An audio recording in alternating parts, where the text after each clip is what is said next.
सबसे पहले छोटी सी एक गलती इस प्रश्न में, वो देखिए आप 5वां दिन 5 डे में देखेंगे आप, यानी 5 डे में कल वाले में एक प्रश्न था, प्रश्न संख्या 6, मूल्यांकन के संबंध में सही कथन है। ये देखो, ये तीनों ही सही हैं। शाब्दिक अर्थ निर्णय लेना होता है, मूल्यांकन एक सतत प्रक्रिया है, मूल्यांकन का शिक्षण से घनिष्ठ संबंध होता है या है, इसमें केवल छात्र का ही आत्म परीक्षण होता है। हालांकि बोला सही था लेकिन यहाँ लिखा हुआ नहीं है, तो इसमें आप अमेंडमेंट कर लेंगे, सही कथन नहीं है। प्रश्न में क्या चेंज करना है, मूल्यांकन के संबंध में सही कथन नहीं है, तो ये कथन है वो सही नहीं है, इसमें केवल छात्र का ही आत्म परीक्षण होता है, तो ये गलत बात है, बल्कि इसमें छात्र व शिक्षक दोनों का ही आत्म परीक्षण होता है। ये था कल का सुधार भी होना चाहिए। ऐसी व्यवस्थाएं होती हैं, उनसे तो व्यवस्था बनती है, इससे पता भी चलेगा कि आप कितने जागरूक हैं। जैसे केवल एक ने कमेंट किया कि इसमें नहीं होना चाहिए था, औरों ने शायद इसलिए नहीं किया कि मैंने बोल दिया था नहीं, लेकिन इसमें लिखा हुआ नहीं था, ये लिखने वाले ने थोड़ी सी कैसे उससे त्रुटि हो गई, तो ये मैंने आपको सुधार करवा दिया है, ये नहीं है। एक बार फिर सुन लें, मूल्यांकन के संबंध में सही कथन नहीं है। अब हम आगे का, यानी आज 6ठे दिन का है, वो पढ़ेंगे।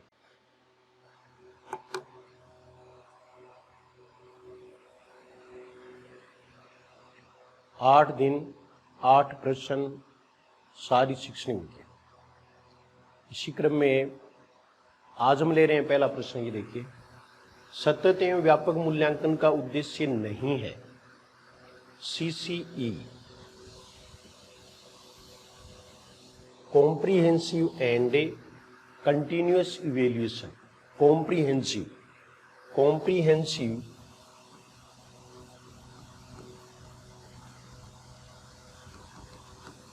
एंड कंटिन्यूअस इवेल्युएशन, सतत एवं व्यापक मूल्यांकन। व्यापक के स्थान पर समग्र शब्द का प्रयोग भी किया जा सकता है। तो ये प्रश्न है वो CCE से संबंधित है। आज हम CCE के बारे में बहुत सारे प्रश्न है वो लेंगे। पहला विकल्प देखिए आप, बाल केंद्रीय शिक्षण के पर्याप्त अवसर उपलब्ध कराना। हम पढ़ रहे हैं प्रश्न, CCE का उद्देश्य कौन सा नहीं है। गुणात्मक मूल्यांकन पर बल देना, व्यक्तित्व का सर्वांगीण विकास करना, रटने की प्रवृत्ति पर बल देना। तो इसका उत्तर है वो सीधा ही है, रटने की प्रवृत्ति पर बल देना, ये नहीं होगा। अगर यहाँ एक चीज और होती, जैसे परीक्षा का भय दूर करना, ये भी इसका उद्देश्य है, परीक्षा का भय दूर करना हो गया। रटने की प्रवृत्ति पर बल देना, इसके स्थान पर ये विकल्प होता, और ये पूछ लेते कि सर्व प्रमुख उद्देश्य है, तब आपको उत्तर कौन सा करना था, व्यक्तित्व का सर्वांगीण विकास करना या समूहमुखी विकास करना। तो CCE के अन्य उद्देश्य भी होते हैं। अन्य उद्देश्यों में हम ले सकते हैं, जैसे बच्चों में परीक्षा का भय दूर करना, परीक्षा संबंधी तनाव दूर करना, परीक्षा संबंधी तनाव दूर करना। एक दूसरा ABL पर बल देना, एक्टिविटी बेस्ड लर्निंग, गतिविधि आधारित शिक्षण या अधिगम, एक्टिविटी बेस्ड लर्निंग, इस पर बल देना। ये सभी हैं वो CCE के ही उद्देश्य होते हैं। सतत एवं व्यापक मूल्यांकन के उद्देश्य के रूप में इनको हमें ले सकते हैं। एक दूसरी चीज और भी है, ग्रेडिंग व्यवस्था लागू करना। ग्रेडिंग व्यवस्था, ये दिख रहा होगा आपको, मैं हटता हूं दिखने के लिए।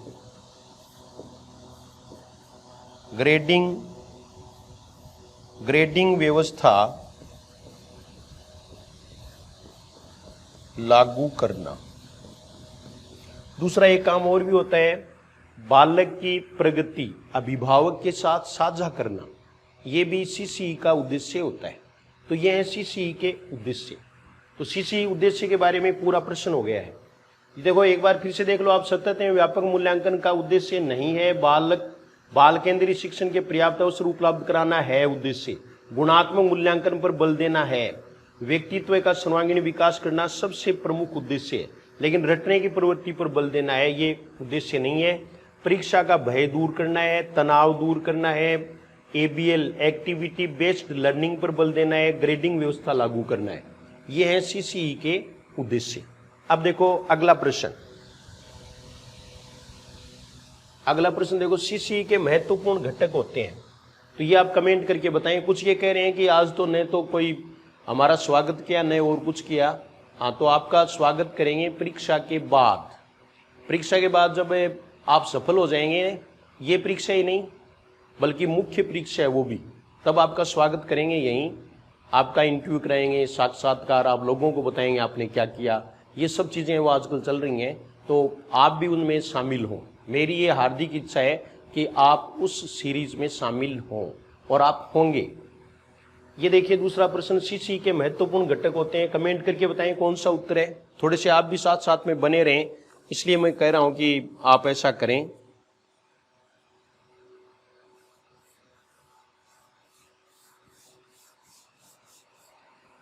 चलो उत्तर है वो कईयों का सही आ रहा है। CCE के 2 घटक होते हैं, जो जैसा नाम है वैसे ही। ये देखो कॉम्प्रिहेंसिव, कंटिन्यूस, ये 2 हैं वो इसके घटक माने जाते हैं। 2 घटक हैं वो कौन से हैं? समग्रता, समग्रता है, इसको ही व्यापकता कहते हैं, व्यापकता, समग्रता या व्यापकता। दूसरा है सततता, यानी सातत्य। इन दोनों के बारे में भी प्रश्न है वो किया जा सकता है, दोनों के बारे में प्रश्न किया जा सकता है, थोड़ा सा ध्यान रखना पड़ेगा। तो ये देखिए समग्रता या व्यापकता है वो क्यों है, सततता है क्यों है, तो इसको समग्र क्यों कहते हैं? समग्र इसलिए कहते हैं कि इसमें शैक्षिक व गैर शैक्षिक, शैक्षिक व गैर शैक्षिक दोनों क्षेत्र शामिल होते हैं। शैक्षिक व गैर शैक्षिक दोनों ही प्रकार की प्रगति जांची जाती है, इसलिए ये क्या है, समग्रता है।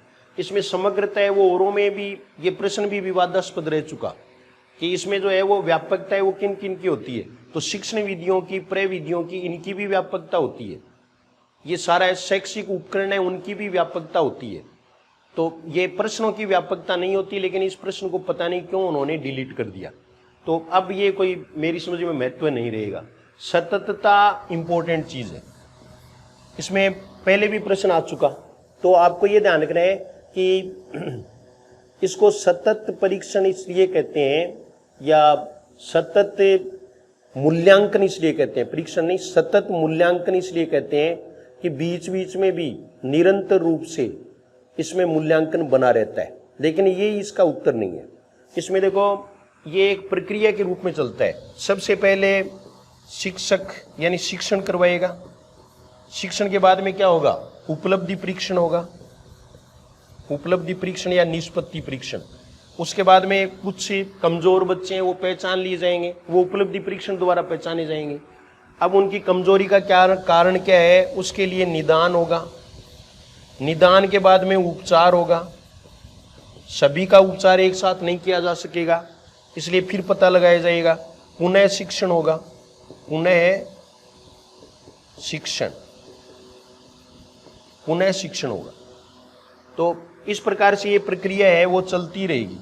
ये इसमें इसको क्या कहते हैं, सातत्य कहते हैं, ये सततता है। तो सततता के बारे में आप इन चीजों का जरूर ध्यान में रखें। सततता का मतलब है वो प्रतिदिन परीक्षा लेने से नहीं है, ये ध्यान में रखना है। प्रतिदिन परीक्षा लेने से सततता का अर्थ नहीं है। तो ये CCE के 2 महत्वपूर्ण घटक होते हैं, दोनों आपको ध्यान में रखने। आपको ऐसी लग रहा है कि बहुत सामान्य चीज है, तो सामान्य पेपर आता है, सामान्य प्रश्न आएंगे। हाँ, एक अमेंडमेंट भी है वो हमने डाल भी दिया है उसमें। इससे पहले वाले वीडियो में जो प्रश्न संख्या 6 है उसमें प्रश्न में नहीं पढ़ा जाए। मेरी बात सुन रहे हैं आप? कल वाला जो वीडियो है यानी वीडियो नंबर 5, वीडियो नंबर 5 है, उसमें आप प्रश्न संख्या 6 में नहीं करेंगे, नहीं करके फिर वो उत्तर सही आएगा। उसमें से नहीं है वो बोला तो मैंने नहीं था, लेकिन उसमें लिखा हुआ नहीं था। तो एक आध है वो कमेंट आए हैं, तो ये मैं आपको सबको ही बता देता हूँ सामूहिक रूप से कि उसको नहीं पढ़ा जाए। वैसे वो कॉमन सेंस की बात है, आपने उसको अचीव भी कर लिया, आपने उत्तर भी वही बताया था, ये सारी चीजें हैं। तो वो प्रश्न आप देख लें, प्रश्न संख्या 6। नेक्स्ट प्रश्न देखो, सीसीई में आकलन कितने प्रकार के होते हैं? कमेंट करके फटाफट बताएं, आकलन कितने प्रकार के होते हैं? कुछ है वो तो कमेंट कर ही रहे नहीं रहे हैं, कुछ देख ही नहीं रहे हैं। अगर देखते नहीं हो तो आप स्क्रीनशॉट ले सकते हैं, स्क्रीनशॉट ले लें, सीधा सा काम है। लेकिन फिर आप वो देखोगे नहीं, आप लिखोगे तो शायद ज्यादा फायदे में रहोगे, क्योंकि मैं तो लिखने में विश्वास करता हूं, जो भी आप पढ़ रहे हैं वो लिख रहे हैं तो बात ही अलग होती है। और अगर आप केवल देख ही रहे हैं तो थोड़ा सा कम ग्रेस्प कर पाते हैं। हाँ, उत्तर बताएं आप।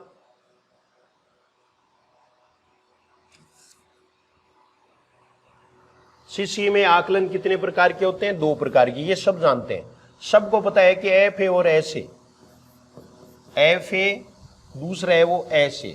एफ ए का मतलब है फॉर्मेटिव असेसमेंट, ये फॉर्मेटिव असेसमेंट है, ये समेटिव असेसमेंट है। फॉर्मेटिव, ये लो स्पेलिंग बता देता हूं आप, फॉर्मेटिव असेसमेंट, और दूसरा है summative, summative assessment. Formative assessment and summative assessment. अंग्रेजी में भी आपको नाम है वो ध्यान में रखना है। ये रचनात्मक आकलन है, रचनात्मक, इसको निर्माणात्मक भी कहते हैं, निर्माणात्मक आकलन। ये योगात्मक आकलन है।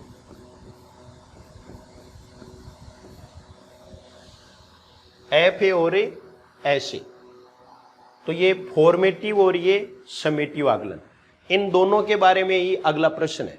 तो विस्तृत रूप से हम आगे पढ़ रहे हैं। अगला प्रश्न देखो, योगात्मक आकलन के संबंध में कौन सा कथन असत्य है? यह निर्णयात्मक प्रक्रिया है जिसके ग्रेड्स रिपोर्ट कार्ड में लिखे जाते हैं। यह सीखने का आकलन है, इससे शिक्षा क्रम निर्धारित करने में सहायता मिलती है। यह सीखने के लिए आकलन। देखो यहां ये 2 चीजें इंपॉर्टेंट आई है, सीखने का आकलन, सीखने के लिए आकलन। इंग्लिश में भी आप इसको समझ सकते हो। ये देखिए आप, assessment of learning, assessment of learning, ये assessment for learning, for learning. अब आपको उत्तर छांटना है, योगात्मक आकलन के संबंध में कौन सा कथन असत्य है? बताएं, जल्दी बताएं, कमेंट करके बताएं। मैं कम समय में आपको ज्यादा से ज्यादा बताने का प्रयास करूंगा। कमेंट कर दें, कमेंट करके बता दें।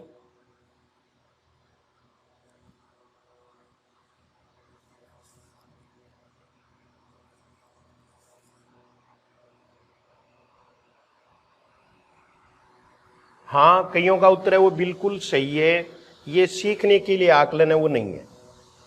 आकलन के संबंध में कौन सा कथन असत्य है? तो ये सीखने के लिए आकलन है, ये एफ ए होता है। ये क्या होता है? F A. तो एस ए के बारे में पूरी जानकारी आप इसमें ले रहे हैं। ग्रेड्स हैं, उनमें रिपोर्ट कार्ड में जो ए बी सी 3 ग्रेड होती हैं, ए बी सी। ग्रेड्स के बारे में आप जानते हो कि ग्रेड्स में ए ग्रेड है, वो ए ग्रेड का मतलब है वो कोई अंकों से नहीं है। सीसी में ये ध्यान रखना है, वो अंकों से नहीं, अंकों वाली दूसरी ग्रेड है। ये ग्रेड है बालक स्वतंत्र रूप से कार्य करने में सक्षम है, ये ए ग्रेड है। बालक के अध्यापक की सहायता से कार्य करने में सक्षम है, ये बी ग्रेड है। बालक के अध्यापक की विशेष सहायता से काम करने में ही सक्षम है, तब कौन सी है? C grade. इस प्रकार से सीसीई में 3 ग्रेड होती हैं, ए बी सी। फिर एक दूसरी बात एक और है, और वो क्या है कि एफ ए और एस ए कितने होते हैं। किसी गाइड में कुछ दे रखा है, किसी में कुछ दे रखा है। लेटेस्ट अब तक का जो है, अब तक इन्होंने कोई चेंज नहीं किया है। अब तक का मैं आपको बता रहा हूं कि ये 6 एफ ए होते हैं और 3 एस ए होते हैं। एफ ए वो कितने हैं? 6, ये ध्यान रखना है। एफ ए 6 पूरे सत्र की बात है, और एस ए है वो कितने होते हैं? 3 होते हैं। इसमें 5वीं क्लास है, उसमें तीसरा एस ए वो नहीं होता, उसके स्थान पर उनकी वो परीक्षा होती है। तो ये चीजें हैं वो आपको ध्यान में रखनी है। एफ ए और ऐसे आकलन है वो छोटे छोटे उद्देश्यों की पूर्ति के लिए किया जाता है। आकलन मूल्यांकन है उसका एक हिस्सा ही है, मूल्यांकन का एक प्रकार भी हम मान सकते हैं आकलन को। तो आकलन में ये चीज है वो आपको ध्यान में रखनी है। अब दूसरी चीज ये है कि शिष्य के बारे में और हम क्या जान सकते हैं, तो वो ये है कि ये कक्षा 1 से 5 तक संचालित है। किसके द्वारा संचालित है? SIQE द्वारा, SIQE द्वारा। ये फर्स्ट ग्रेड में प्रश्न पूछा हुआ है, SIQE की फुल फॉर्म। तो SIQE द्वारा संचालित है। SIQE का देखो आप, SIQE का अर्थ क्या है? State initiative for quality education. State initiative for है इसमें, ये ध्यान रखना है, for quality education, for quality education. तो SIQE द्वारा ये संचालित है, कक्षा 1 से 5 तक है। ये FA और SA के बारे में मैंने आपको जो सामान्य जानकारी है वो बता दी है। अब इसके बाद में देखो अगला प्रश्न, सतत एवं व्यापक मूल्यांकन में मूल्यांकन किया जाता है बालक की शैक्षिक उपलब्धियों का, बालक के स्वास्थ्य से जुड़े पक्षों का, बालक की अभिरुचि का, उपयुक्त सभी का। कमेंट करके बता दें फटाफट, फटाफट बताएं।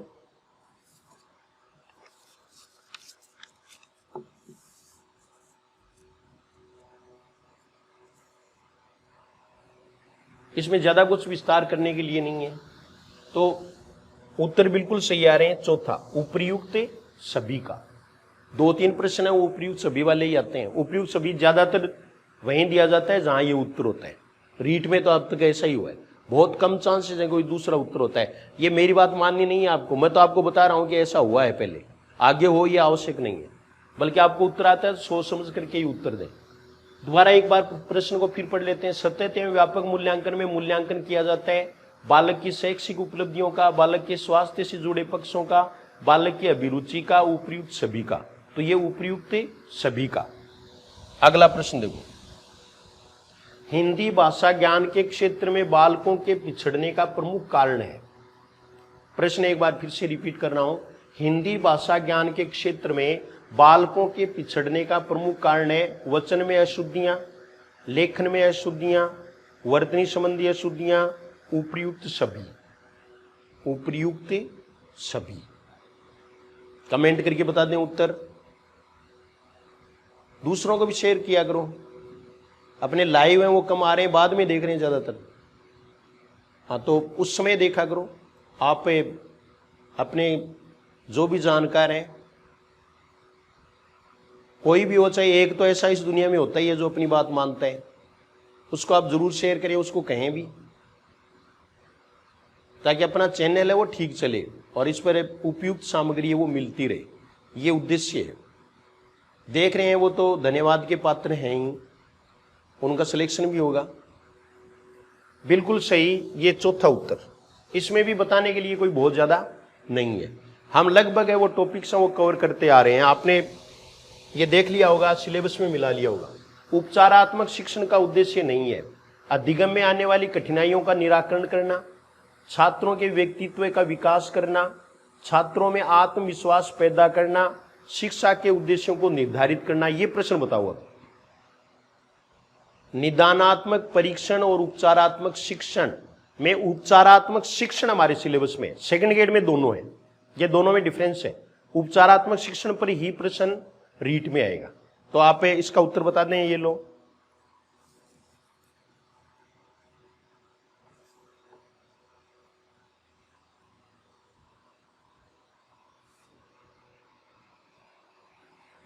हाँ बिल्कुल सही है। शिक्षा के उद्देश्यों को निर्धारित करना ये उपचारात्मक शिक्षण का उद्देश्य नहीं है।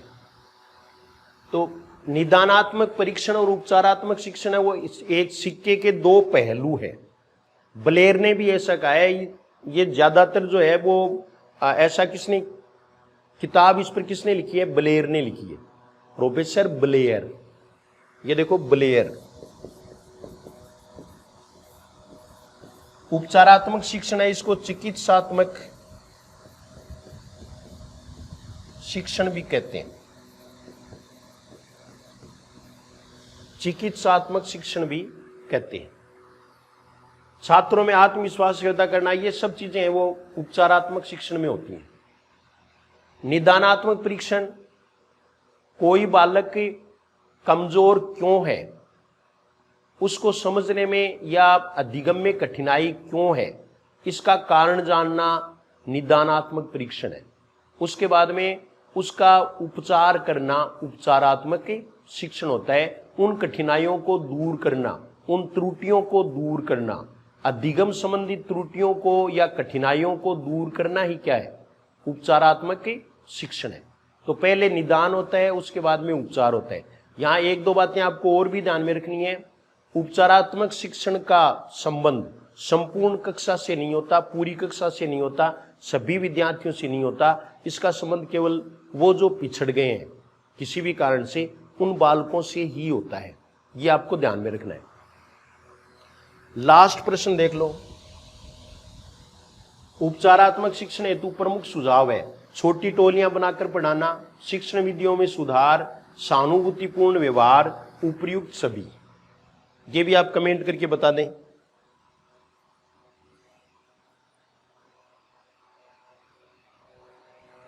हाँ, ये भी आपका उत्तर है वो सही है, उपयुक्त सभी। आज बहुत सरल प्रश्न थे, सरल ही आएगा पेपर, इसलिए मैंने आपको एक डेमो दिखाया है कि पेपर में कोई बहुत ज्यादा कुछ है नहीं।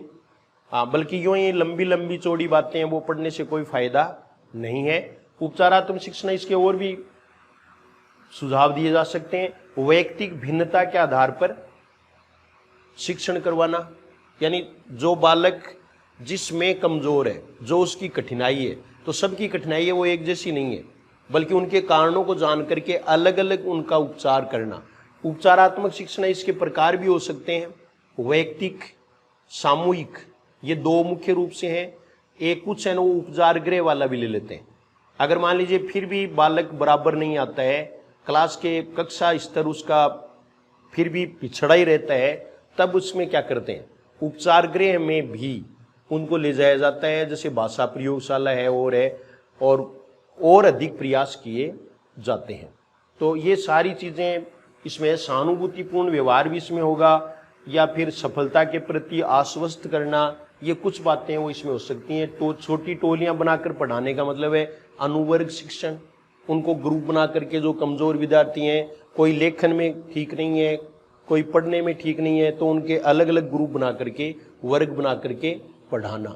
शिक्षण विधियां हैं वो भी काम की हो, शिक्षण विधियों में सुधार हो सकता है कि उनके पिछड़ेपन का कारण अध्यापक हो, ये भी तो हो सकता है कि अध्यापक का पढ़ाया हुआ है वो मतलब पढ़ाने का तरीका ठीक नहीं है, शिक्षण विधियां उपयुक्त नहीं है, तो शिक्षण विधियां वो उसमें चेंज की जाएं, ऐसा भी हम कुछ कर सकते हैं। तो ये थे आज के अपने 8 प्रश्न। अब आप कमेंट करके बता दें कि आपको कैसा लगा। अपने 2 दिन इसमें बाकी हैं, 2 दिन में हम और अभ्यास करेंगे। कोई भी टॉपिक छूट गया है वो पूरा कल कवर हो जाएगा। Thank you very much.